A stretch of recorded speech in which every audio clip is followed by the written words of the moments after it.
ఈ ఆలయం ఎంతో దూరంలో లేదు, మనకి చాలా దగ్గర. అంటే నార్సింగి నుంచి దాదాపు ఒక 5 నిమిషాలు మన గండిపేట రోడ్లోనే ఉంది.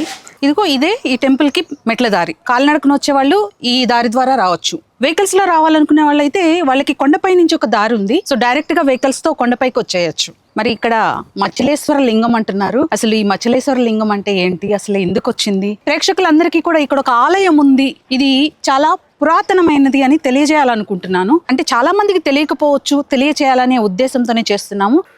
చూసారు కదా, ఈ కనిపిస్తున్న ప్రదేశం అంతా కూడా నార్సింగి, గండిపేట సర్వీస్ రోడ్లు అండ్ బిల్డింగ్స్ అన్ని కనిపిస్తున్నాయి కదా.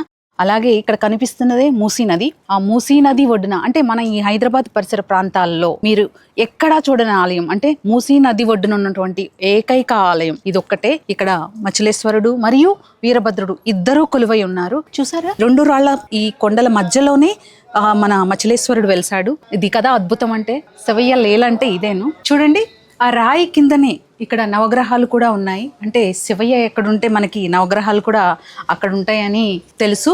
మరి దూరం నుంచి చూస్తే మనకి, మీకు క్లియర్గా దూరం నుంచి చూస్తే కనుక అది ఒక మనిషి ఆకారం మీకు క్లియర్గా కనిపిస్తుంది.